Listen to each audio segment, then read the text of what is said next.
예, 반갑습니다. 저는 대전 해송교회에서 섬기는 나길수 목사라고 합니다.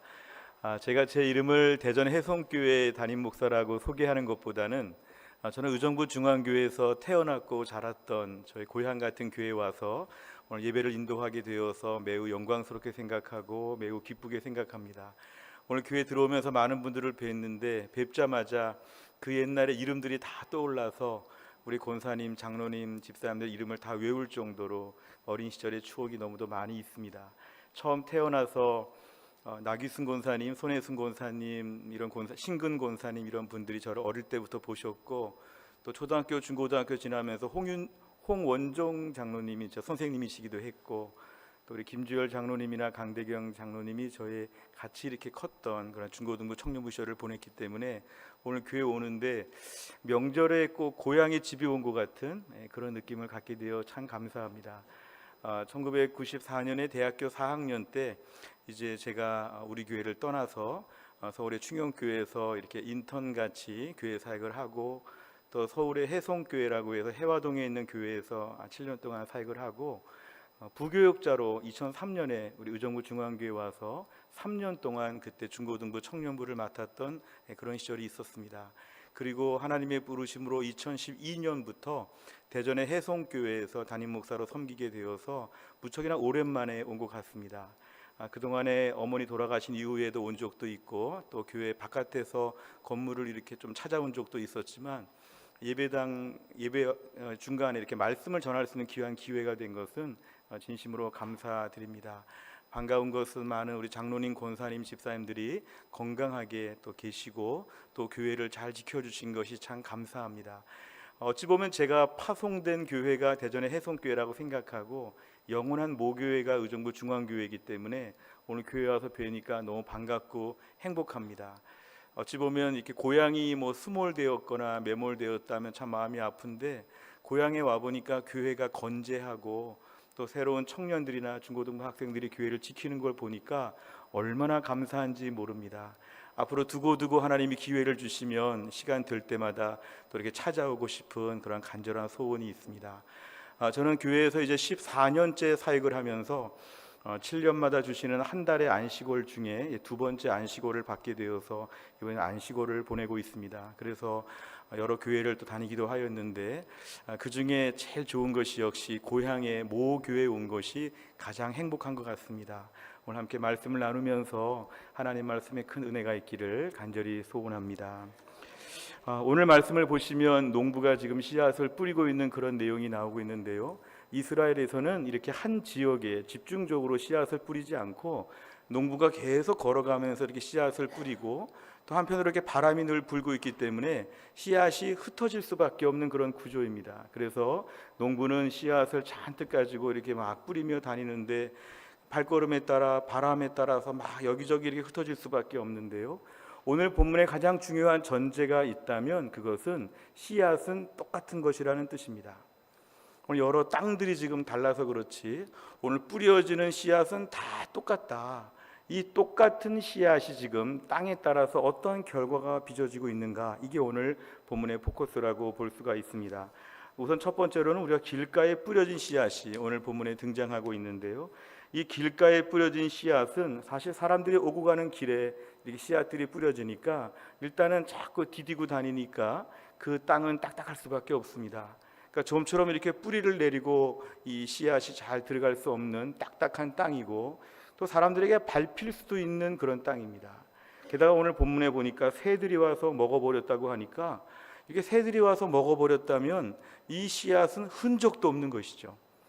분명히 농부가 씨앗을 뿌렸는데 잠시 후에 보니까 흔적도 없이 씨앗이 사라졌습니다. 오늘 농부는 지금 새들에게 먹이 주려고 온 것이 아닌데 나름대로는 많은 기대감을 가지고 뿌렸는데 길가에 떨어졌다는 이유만으로 이 씨앗은 흔적도 없이 사라졌다. 너무 아까운 것이죠. 씨앗으로 볼 때도 아깝고 농부의 수고로 볼 때도 아까운 것입니다. 이 의미는 본문의 뒤에 19절 이하를 보면 예수님께서 설명을 해주시는데요, 말씀을 듣고 깨닫지 못할 때에는 길가에 뿌려진 씨앗과 똑같다 이것입니다. 사탄이 와서 그 마음에 뿌려진 것을 빼앗으니까 길가에 뿌려진 씨앗을 새들이 먹어버린 것처럼 하나님 말씀을 분명히 들었는데 사탄이 와서 그 말씀을 그대로 다 훔쳐갔다고 하는 것입니다. 그러니까 결국에는 이런 경우에 길가에 뿌려진 씨앗은 어찌 보면 하나님 말씀 앞에서 하나도 기억이 나지 않는 것이죠. 즉시 없어졌기 때문에 기억이 안 납니다. 우리가 하나님 말씀을 들을 때 그러한 경우가 있죠. 하나님 말씀 분명히 들었는데 하나도 기억이 안 나는, 혹시 오전에 목사님 설교 말씀의 본문과 제목을 잘 기억하십니까? 저는 만약에 우리 교회 건물을 크게 하나 짓고 주차장을 만든다고 하면, 제가 저희 교회는 그런 생각이 있는데요, 주차장에서 출차할 때에 차단기가 이렇게 딱 거쳐지는 순간에 오늘 본문과 제목은? 이렇게 물어봐가지고 성도가 답을 하면 차단기가 탁 열리고, 만약에 오늘 본문과 제목은 물어봤는데 성도가 우물쭈물 거리면 차단기가 안 열리는 그런 교회의 주차장을 만들면 어떨까, 이런 생각들을 많이 했습니다. 저를 비롯해서 많은 경우에 하나님 말씀을 들을 때마다 분명히 들었는데 흔적도 없이 사라집니다. 오늘 예배 안 드린 것 같고, 오늘 아까 그 30분 이상의 그 말씀을 안 들은 것 같은 이런 경우가 우리에게는 종종 있다는 것이죠. 우리가 오늘 신앙생활하면서 하나님 말씀이 나에게 이런 상태가 된다는 것은 매우 심각한 그런 문제입니다. 어떤 경우에 이렇게 될 수 있냐 하면요, 하나님 말씀을 들을 때 다른 생각하고 들으시면 이렇게 됩니다. 제가 처음에 사역했던 것이 서울의 해화동의 해송교회 유년부 1, 2, 3학년 아이들을 가르쳤는데요, 유년부 아이들의 특징을 제가 처음 지도해 보니까 애들은 그렇게 산만합니다. 막 떠들고 움직이고 옆에랑 막 치고받고 막 하는데, 끝나고 나서 제가 오늘 설교 이야기를 물어보면 애들이 답을 다 합니다. 참 신기하고 놀라운 일이죠. 애들이 그렇게 떠들었는데 답을 다 합니다. 그러니까 애들을 혼낼 수가 없습니다. 장난은 쳤지만 오늘 말씀을 잘 들었구나, 이렇게 넘어갔는데요, 제가 3년간의 유년부 사역을 마치고 중등부, 고등부를 2년, 3년씩 맡아보니까 여긴 또 분위기가 다릅니다. 그 중등부, 고등부 애들은 설교 들을 때 가만히 듣고 있습니다. 언뜻 보면 유년부 애들에 비해서 집중력이 좋구나, 말씀을 잘 들었구나. 끝나고 물어보죠. 오늘 말씀은 뭐였니? 그러면은 하나도 몰라요. 애들이 그럽니다. 분명히 제가 볼 때는 말씀을 잘 듣는 것처럼 보았는데 그렇게 뚫어지게 설교자를 바라보던 애들이 끝나고 나서 오늘 설교 말씀은 하나도 기억이 안 납니다. 눈동자는 설교자를 보고 있었으나 생각은 다른 생각이 가득했기 때문에 하나도 기억이 안 납니다. 그러니까 애들이 모범생인 줄 알았더니 말씀을 듣는 태도는 그렇다는 것이죠. 어찌 보면 하나님 말씀을 들을 때 그럴 수 있습니다. 하나님 말씀을 가만히 듣는 것 같은데 머릿속으로는 오늘 끝나고 뭐 할까? 어제 참 속상한 일이 있었지. 다음 주간에 참 회사에 일이 많은데 나는 이런 문제가 참 고민이야. 여러 가지 생각들이 계속 스쳐가는 것이죠. 그러니까 하나님 말씀을 집중적으로 듣기보다는 눈동자와 고개는 앞에 설교자를 바라보고 있으나 다른 생각들이 가득하게 될 때는 그분에게는 길가에 뿌려진 씨앗처럼 오늘 말씀은 새들이 다 먹어버렸습니다. 또 한편 이럴 수도 있는데요, 아침에 올 때 좀 이렇게 다툼을 하거나 어젯밤에 늦게 주무시거나 이래저래 일들이 많으면 하나님 말씀을 잘 못 듣습니다. 주일날 교회 올 때 은혜 받는 방법 중에 제일 좋은 건 뭐냐 하면요, 절대로 부부싸움 하시면 안 되고요, 절대로 애들 혼내면 안 됩니다. 주일날 교회 올 때 마음이 다 상해가지고 황폐하게 교회를 오면 목사님 말씀이 잘 안 들리죠. 그러니까 주일날 설교 듣기가 어려운 것인데 새들이 와서 다 먹어버립니다. 하나님 말씀이 하나도 안 들립니다. 한편으로는 하나님 말씀을 들을 때 저건 나랑 상관이 없는데 이러고 들을 수 있습니다. 나는 지금 한 주간 동안 이런 고민했는데 왜 목사님은 저런 설교하실까? 나랑은 무관한데. 어떤 경우에는 우리 시어머니가 들으면 참 좋겠다. 우리 옆집에 어느 권사님이 들으면 오늘 말씀은 참 좋겠다. 나는 전혀 관계가 없는 말씀이니까 오늘 설교는 나랑 무관하니까 아예 설교가 시작할 때 마음을 확 닫지요. 그러니까 언제 끝나나 이것만 보고 있는 거죠. 자, 이런 마음을 갖게 될 때는 하나님 말씀이 내 안에 들어올 수가 없습니다. 로마서 10장 17절의 말씀처럼 믿음은 들음에서는 안 되는데 이 들음이 잘 안 되면 하나님 말씀을 전혀 듣지 못하기 때문에 믿음이 잘 생기지가 않습니다. 혹시 어떤 분들 고민 중에 저는 신앙생활하면서 이렇게 믿음이 안 생기는지 모르겠습니다. 그러면 그분의 상태는 너무 분명합니다. 하나님 말씀을 얼마나 잘 듣고 있나, 이게 그분의 믿음에 측정하는 기준점이 됩니다. 하나님 말씀을 잘 들어야 믿음이 성장할 수 있는데 하나님 말씀을 꾸준히 듣지 않으면 오늘날 내 심령이 황폐화가 됩니다. 옛날에 무슨 이렇게 다이어트 방송 같은 걸 보니까요, 어떤 분이 하루 종일 책상 속에 서랍에다가 떡을 가득 넣어놓고 짬짬이 떡을 계속 먹는 분이 계십니다. 그러고는 나중에 건강을 체크해 보니까 건강 상태가 무지 안 좋게 나왔습니다. 체중도 많이 나오고요. 이분이 그 방송국 인터뷰하는 거 보니까 저는 제가 왜 살이 찌는지 모르겠습니다. 그러니까 방송국에서 비디오 찍은 걸 다 보여줬죠. 하루 종일 쉴 새 없이 떡을 먹고 있으니까 살이 찔 수밖에 없습니다. 원인이 분명한 것이 결과가 분명해지는 것인데요, 우리가 오늘 신앙생활하면서 고민하는 분들 계십니다. 목회하면서 성도들이 제일 많이 물어보는 게 뭐냐 하면 어떻게 하면 믿음이 자라는가 이렇게 물어보시는데, 믿음은 들음에서 난다 그랬습니다. 하나님 말씀을 잘 듣게 하여 주시옵소서. 하나님 말씀을 집중해서 들어야 합니다. 때로는 오늘 말씀을 들어서 하나 들어서 뭐가 자랄까? 그렇지 않습니다. 하나님 말씀이 꾸준히 마음에 쌓여야 합니다. 과거의 신앙생활 잘했는데 요즘 신앙생활 못하시는 분들 계시면 요즘 말씀을 듣고 있는 태도를 돌아보셔야 합니다. 옛날에 수십 년 전에 말씀 많이 들었던 분이 계시면 요즘에 하나님 말씀을 성실하게 꾸준히 섭취하셔야 됩니다. 한 끼를 잘 먹어도 그 다음날부터의 매 끼 식사가 중요한 것처럼 신앙생활은 하나님 말씀을 들을 때 꾸준히 들으셔야 합니다. 주님 나라 가는 날까지 하나님 말씀을 꾸준히 듣게 하여 주시옵소서. 그래야 신앙적으로 혈색이 좋습니다. 요즘에 신앙적으로 매우 상태가 안 좋다. 대부분의 경우는 하나님 말씀에 대한 공급이 없으니까 며칠째 밥을 굶은 아이처럼 우리 신앙생활은 병들 수밖에 없습니다. 하나님 말씀을 꾸준히 잘 듣게 하여 주옵소서. 내 오늘 심령에 길가와 같은 마음밭이 되지 않게 하여 주시옵소서. 하나님 말씀이 뿌려질 때마다 갈급한 심령으로 하나님 말씀을 소중하게 받을 수 있도록 하나님 도와 주시옵소서.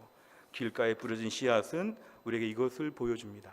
두 번째는 돌밭에 떨어진 씨앗인데요, 이 두 번째 경우는 사실은 조금 더 낫습니다. 그건 뭐냐면 비록 흙이 별로 없고 돌만 가득했지만 조금은 그래도 자랍니다. 싹이 난다고 했고요, 조금은 성장했습니다. 아까는 흔적도 없이 사라졌는데 이번에는 그래도 뭔가 싹이 났다고 했습니다. 그러니까 우리가 돌밭에 떨어진 것은 조금은 더 낫죠.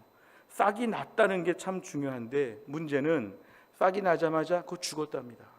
자, 이건 어떤 뜻이냐 하면요, 본문의 20절 이하에 보니까 예수님의 해석에 따르면 이건 말씀을 받을 때 즉시 기쁨으로 받는다고 합니다. 우리 흔히 하는 말로 은혜 많이 받았습니다 이렇게 말할 수 있습니다. 하나님 말씀을 들었을 때 뭔가 마음이 시원합니다. 하나님 말씀을 들었을 때 뭔가 해결된 것 같습니다. 위로받은 것 같습니다. 기쁘고 참 좋습니다. 말씀에 대하여 기쁨으로 받으나 문제는 해가 뜨니까 말라버렸답니다. 이것은 내가 오늘 일시적인 감정으로 하나님 말씀을 즉흥적으로 그 순간에 좋았다는 것인데 반드시 우리에게는 어려움이 있다는 걸 알아야 합니다. 오늘 본문에 해가 뜨니까 말라버렸다고 하는데요, 이 해는 신앙생활하면서 고난이 있다는 것입니다. 우리가 신앙생활하면서 고난이 없으면 믿음생활 참 잘할 수 있을 텐데, 근데 우리 신앙생활은 고난이 있습니다. 디모데후서 3장 12절의 말씀처럼 그리스도 예수 안에서 경건하게 살고자 하는 자는 반드시 박해를 받는다고 했기 때문에 내가 신앙생활 열심히 하려고 할 때 돌밭인데 해가 떠버리는 건 어쩔 수 없습니다. 문제는 해가 떴다는 게 문제가 아니라 내가 돌밭이라는 게 문제죠. 이 돌밭에 떨어진 씨앗의 경우는 오늘날 우리가 많은 경우에 조심할 것은요, 현장에서 말씀에 은혜 받았다고 생각할 때 그 현장의 그 순간을 가지고 다 끝난 것처럼 보시는 분들이 계십니다. 말씀을 기쁨으로 받았다는 것으로 끝나지 않습니다. 우리 생활은 만만치 않기 때문에 우리가 오늘 신앙생활 하려면 우리가 오늘은 그때의 감정과 기쁨 이상의 후속 조치가 따라야 합니다. 제가 어릴 때 교회 성장하면서요, 부흥회 많이 있었습니다. 우리 교회 부흥회 많이 하셔가지고 뭐 봄 가을로 부흥회도 하고 뭐 3, 4일 동안 뭐 새벽부터 밤까지 부흥회 많이 하고, 제가 또 부흥회 때 피아노 반주한 적도 있는 것 같습니다. 그런데요, 부흥회 또 우리 중고등부 청년부 수련회도 많이 가십니다. 또 우리가 뭐 유명한 기도원의 집회도 있을 수 있는데요, 또 유명한 목사님들이 하시는 큰 대형 집회도 있을 수 있는데요, 중요한 건 뭐냐면은 그런 시간에 한 번에 은혜 받고 다 해결될 것처럼 생각하는 것은 오늘 본문에 따르면 문제가 있는 것입니다. 왜냐하면 우리 인생은 오늘날 수많은 어려움들이 많기 때문에 우리가 오늘날 믿음 안에서 내가 오늘 은혜를 받았다고 생각하는 것 이후에 계속 신앙적인 추후의 말씀의 공급이 필요하다는 것이죠. 우리 신앙생활의 칼라가 감정적인 분들이 계시는데요, 이 감정적인 것은 신앙적으로 불을 붙여줄 수 있는데 감정으로 신앙을 지탱할 수 없습니다. 오늘 이 순간에 은혜로웠다고 신앙생활 잘하지 않습니다. 은혜 받은 이후에 나의 신앙생활이 성장하는 게 참 중요하죠. 어느 대형 집회에서, 아주 큰 집회에서 은혜를 받았는데요, 나오면서 누구 발을 밟았나 봅니다. 나오면서 누가 발을 밟았냐고 막 화를 내고 막 이럴 수 있습니다. 아주 그냥 교회에서 은혜 많이 받았는데요, 나가다가 뭔가 차에 좀 불편한 부분이 있을 때마다 예민한 분들도 계십니다. 오늘날 우리가 감정적으로 좋고 나쁘고의 문제는 우리 신앙생활에 있어서 이 초보 단계에 머물 수 있기 때문에 우리가 오늘 신앙생활은 감정으로 끝나지 않습니다. 감정적으로 오늘 좋았다면, 나쁜 건 아닌데요, 감정적으로 좋았다면 하나님 말씀을 집중적으로 공부하는 가운데 하나님 말씀이 나의 지적인 부분에 채워줘야 됩니다. 하나님 말씀을 꾸준히 공부해야 되죠. 그 다음에 의지적으로 결단을 해가지고 오늘 말씀을 듣고 제가 이렇게 하겠습니다라고 하는 뭔가 순종의 다음 단계가 있으면 믿음은 성장할 수 있는데, 계속 감정에 집중하는 분들은 참 문제가 있을 수 있습니다. 제가 교회 나오시는 분들에게 인터뷰해 보면요, 오늘 교회 왜 가십니까? 그러면은 마음을 좀 쉬려고 교회 간다. 교회 갔다 와서 좋았다는 말은 마음이 좀 편안해졌다. 근데 이것은 참 이해할 수 있지만 위험한 발언입니다.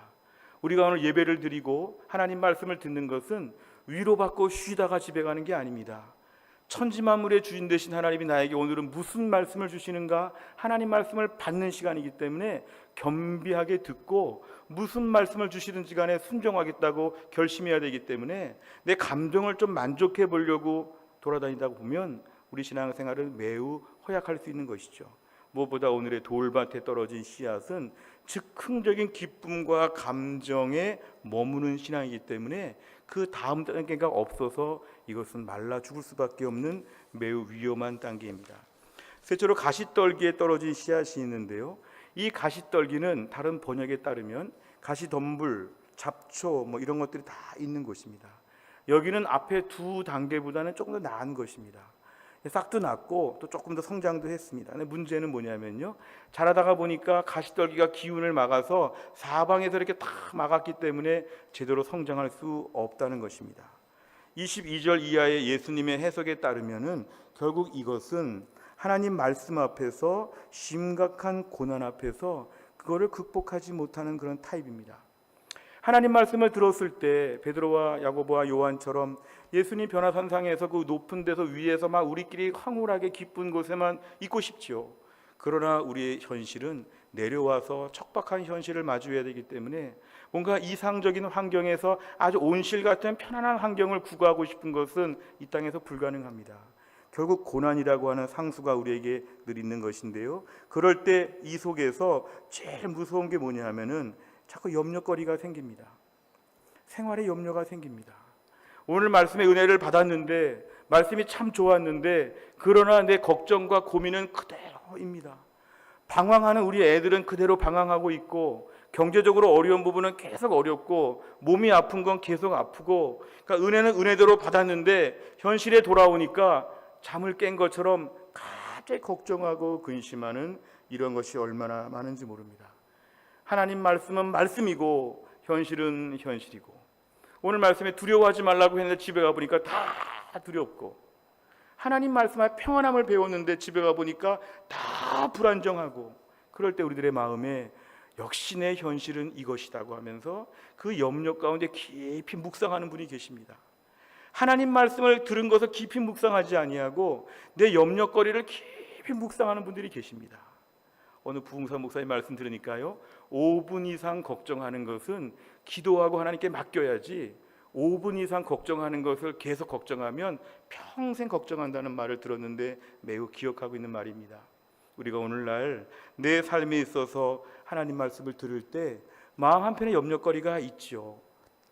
우린 다 염려거리가 있죠. 그러나 내 마음에 있는 염려거리 가운데서 이 염려거리가 말씀보다 위에 있지 아니하도록 하나님께서 오늘 주신 말씀으로 이기게 하여 주실 것을 믿습니다.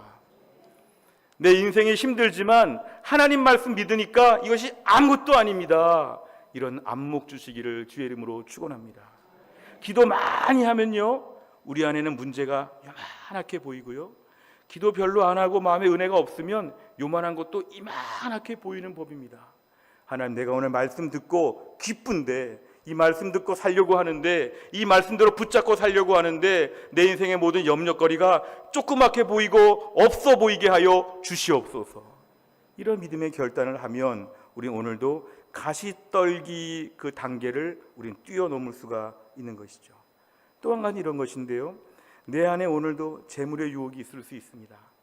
가시떨기는 두 가지예요. 생활의 염려와 재물의 유혹인데요, 재물의 유혹은 뭐냐 하면은 하나님의 은혜로 산다고, 하나님 주신 복으로 산다고 말씀 다 들었고 아멘이라고 했고 정말 믿어졌는데 집에 돌아와 보니까 옆집에 불신자 부잣집이 그렇게 부러워요.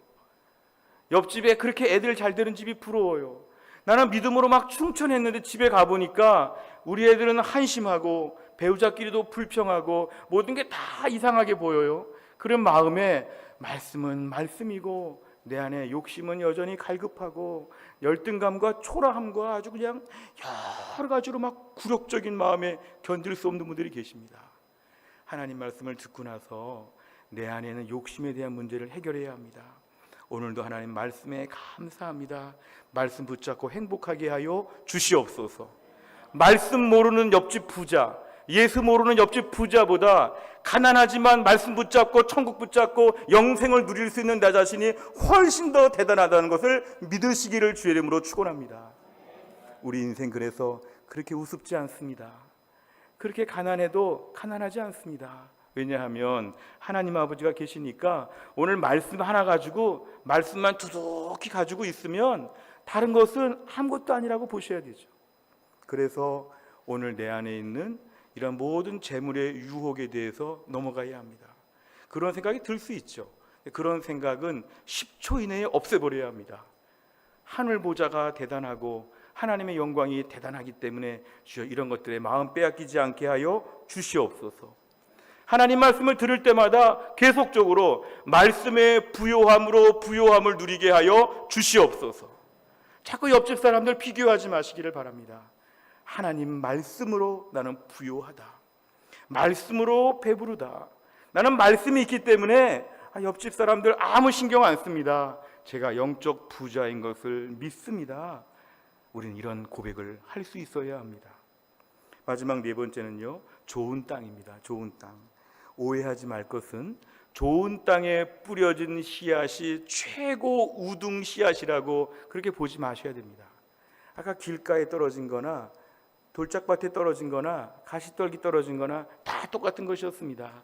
좋은 땅에 떨어진 씨앗은 똑같은 씨앗이었지만 땅으로 말미암아 30배, 60배, 100배의 큰 결실을 맺었다고 합니다. 23절 이하의 예수님의 해석에 따르면 하나님 말씀을 깨닫는 자가 되었다. 하나님 말씀을 깨닫게 되니까 그 말씀에 큰 열매가 있다는 것입니다. 똑같은 하나님 말씀을 듣는데요, 오늘도 우리 중에 누구에게는 지금 열매가 맺히고 있습니다. 이건 굉장히 중요한 얘기입니다. 저희 교회에서는 홈페이지에다가 설교 말씀이나 다락방 말씀에 은혜 받은 것들을 이렇게 글로 올리라고 하는데요, 은혜 게시판이라고 하는 걸 만들어서 글을 쓰는 분들이 계시는데 얼마나 은혜롭게 글을 쓰는지 모릅니다. 근데 모두가 그런 건 아니죠. 어떤 분은 막 졸기도 하고 어떤 분은 뭐 길가, 가시떨기, 돌짝밭 다 있는데 어떤 성도들은 똑같은 시간에 유난히 좋은 땅인 분들이 계십니다. 저에게 모든 성도가 그랬으면 좋은데 그렇지는 않는데 그 중에 유난히 좋은 땅들이 있는데 제가 설교자로서도 깜짝 놀랄 때가 있습니다. 그분이 제 설교를 요약해가지고 은혜 받은 걸 정리해서 이렇게 보내주고 하는데요, 깜짝 놀랍니다. 어떻게 오늘 말씀에 이렇게까지 은혜를 받을 수 있겠는가? 그것은 그분의 토양 문제입니다. 그분이 토양 관리를 잘하고 있기 때문에 그렇습니다.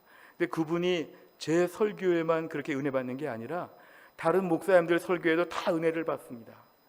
토양밭이 좋으니까 다 은혜를 받고야만은 그런 우리 집사님들이 계시는데 얼마나 감사한지 모릅니다. 우리가 오늘날 말세가 되어서 하나님 말씀 앞에서 우리의 태도는 토양 관리가 중요합니다. 우리가 코로나 이후에 교회마다 지금 70%, 80% 회복되고 있는데요, 교회마다 지금 뭔가 잘해보려고 은혜 받으려고 열심히 뛰어보려고 할 때 교회가 제일 중요하게 붙잡아야 될 건 뭐냐 하면은 영적 토양 관리를 하게 하여 주시옵소서. 이게 중요합니다. 내 토양은 오늘 설교 말씀을 들을 때 무조건 100배 열매를 맺을 수 있는 나는 좋은 토양이다. 나는 주일 설교, 수요 예배, 무슨 새벽 기도회, 무슨 말씀을 들어도 나는 다 은혜 받는다. 나는 만반의 준비를 하고 있다. 이런 분들이 이 시대에 살아남을 수가 있습니다. 코로나 이후에 한국교회 가장 큰 특징이 뭔지 아세요? 유튜브 설교가 많아지면서 우리 심령이 병들 수 있습니다.